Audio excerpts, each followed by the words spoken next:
أعوذ بالله من الشيطان الرجيم بسم الله الرحمن الرحيم الصلاة والسلام على سيد المرسلين رب اشرح لي صدري ويسر لي أمري واحلل عقدة من لساني يفقه قولي. Les frères et sœurs, assalamu alaikum wa rahmatullahi wa barakatuh. On se rencontre du coup sur YouTube pour la première fois. C'est la première vidéo YouTube que je réalise et je réalise cette vidéo le premier jour de Ramadan. Donc on se doit, alhamdulillah, de remercier Allah Azza wa Jal de nous avoir permis de vivre cet instant, ce jour, ce nouveau Ramadan. Et croyez-le, hein, c'est une faveur. Parce que les secondes de Ramadan peuvent valoir des jours, des mois, voire des années de jours banals, si toutefois, hein, ils sont vécus sincèrement et ils sont utilisés fi sabilillah. Pour commencer ce Ramadan, vous le savez, on a fixé comme objectif une vidéo par jour et je ne pourrais me permettre de commencer cette chaîne de vidéos sans me le rappeler à moi-même ainsi qu'à vous, d'être sincère. La sincérité, yékhouan. Pourquoi est-ce que je décide d'aborder ce sujet-là en premier? Comme vous le savez aujourd'hui, pour beaucoup, malheureusement, et particulièrement chez nos jeunes, la religion est mise de côté. Ou alors la religion est prise à la légère. À la légère. Pourquoi? Parce qu'il n'y a pas forcément de conviction spirituelle, parce que le cœur n'a pas cherché à adhérer. Et ça, on le remarque très facilement, hein, que ne serait-ce qu'en voyant le comportement de certains, ou ne serait-ce qu'en posant des questions basiques de aqida, hein, de foi, de dogme, et on se rend compte qu'effectivement, on ne connaît pas notre Créateur, on ne connaît pas notre prophète, alayhi salatu wassalam, et on ne connaît pas l'éthique sur laquelle nous devons marcher, on ne connaît pas nos valeurs morales, on ne connaît pas l'essence de notre religion. Et c'est pourquoi je tiens à me le rappeler ainsi qu'à vous, la notion de sincérité.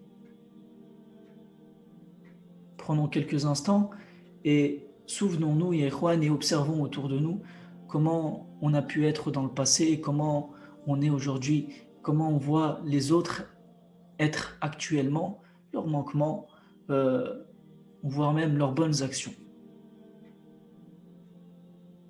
Et en réalité, cette notion d'apparence, de ce qu'on peut voir dans les manquements de l'un ou de l'autre, ou de ce que l'on peut voir dans les bonnes actions de l'un ou de l'autre, est en réalité subjective.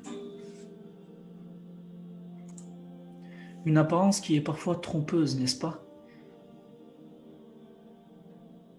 Et on pourrait effectivement définir aujourd'hui quelqu'un de bien, quelqu'un de pieux, comme quelqu'un qui a une longue barbe, un qamis et un petit chèche sur la tête. Et voilà.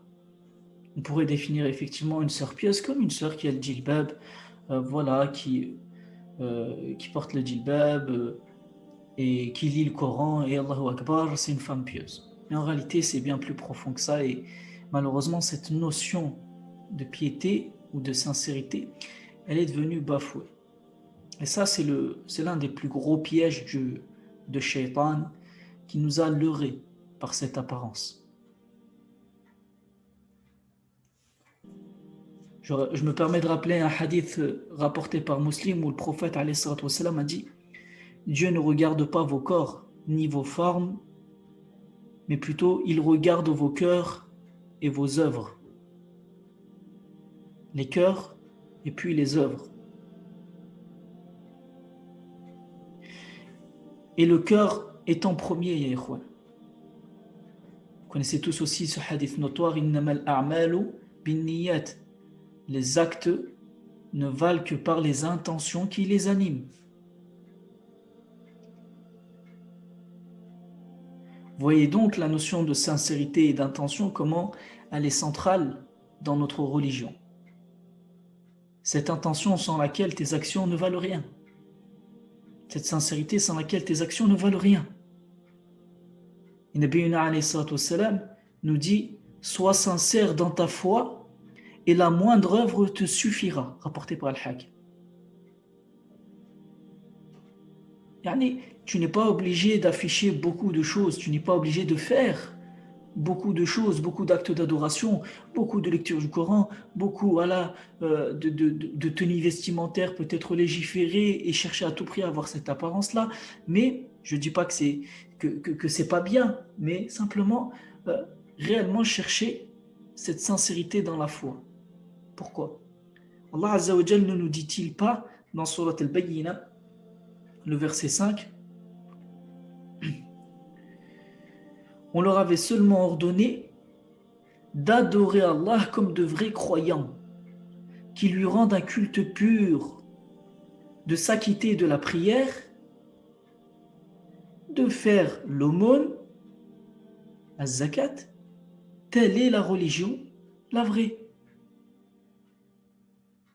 وَمَا أُمِرُوا إِلَّا لِيَعْبُدُوا اللَّهَ وَمَا أُمِرُوا إِلَّا لِيَعْبُدُوا اللَّهَ مُخْلِصِينَ لَهُ الدِّينَ حُنَفَاءَ وَيُقِيمُوا الصَّلَاةَ وَيُؤْتُوا الزَّكَاةَ وَذَلِكَ دِينُ الْقَيِّمَةِ.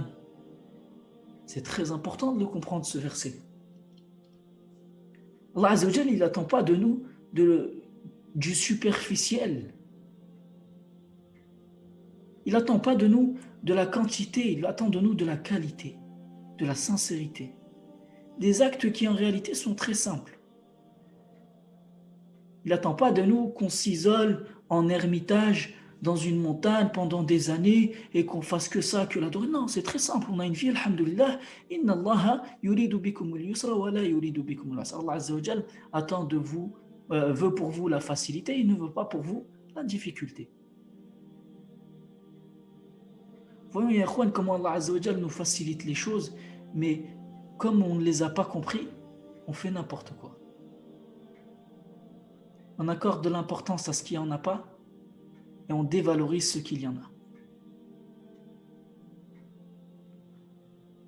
Donc, pendant ce ramadan-là, le premier rappel que je pourrais faire, c'est effectivement travailler cette sincérité dans la foi. Connaître notre Créateur. Voilà un noble objectif de ce ramadan. Connaître Nabiyuna alayhi salatu wassalam.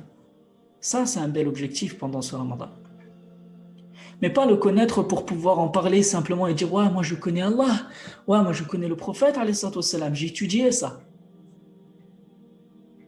Encore une fois, est-ce qu'il y a cette sincérité? Beaucoup ont étudié la science simplement pour qu'on les classe comme des gens de science.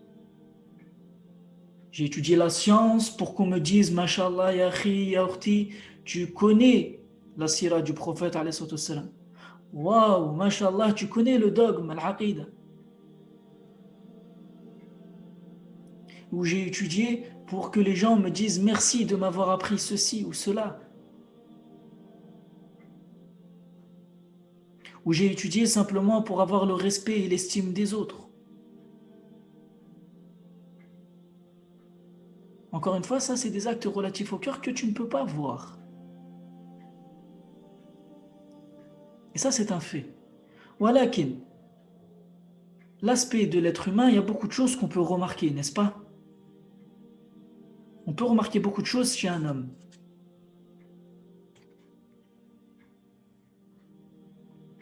On peut voir chez un homme, notamment par exemple,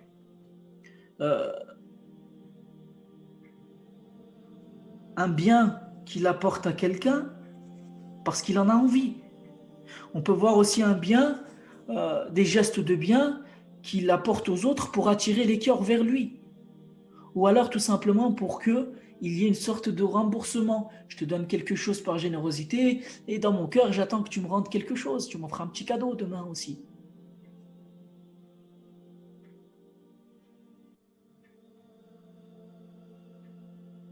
Hein, il y a toujours parfois des petits manquements dans cette intention et le croyant en réalité se doit d'être vigilant là-dessus.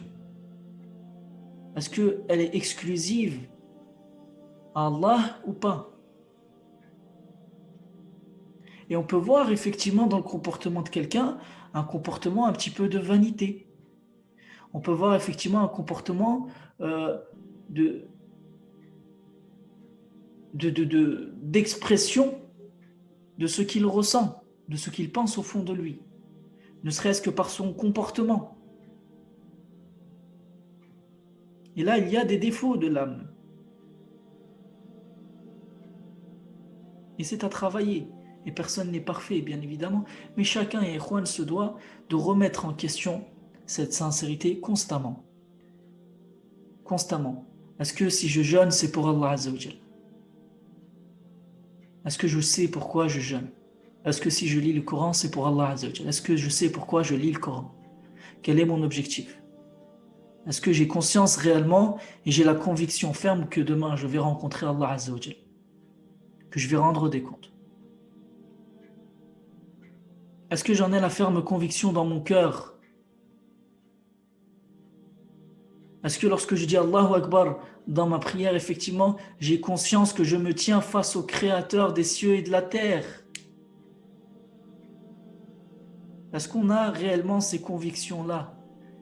Il ne faut pas faire de notre religion, ya Ikhwan, une religion mécanique d'adoration qui n'ont plus de sens, qui sont vides, des coquilles vides, en oubliant qu'effectivement, on doit avoir une relation avec notre Créateur spirituel, un lien de sincérité, un lien d'amour. Et il ne faut jamais perdre ce lien-là. Et ce lien-là se perd quand? À partir du moment où il n'y a plus de remise en question de cette sincérité-là, où il n'y a plus effectivement d'acceptation de critiques, de remarques ou autres. Effectivement, le cœur du croyant se doit d'être tout le temps vigilant à ce niveau-là. هذا ما أعلم والله أعلى وأعلم. Je demande à Allah Azza wa Jal de nous accorder sincérité, de purifier nos intentions et de les rendre exclusives à lui, cherchant sa satisfaction subhanahu wa ta'ala. اللهم صل وسلم وبارك وأنعم على حبيبنا محمد. سبحانك اللهم بحمدك نشهد أن لا إله إلا أنت نستغفرك ونتوب إليك. سبحان ربك رب العزة عما يصفون وسلام على المرسلين والحمد لله رب العالمين. À demain pour une autre vidéo.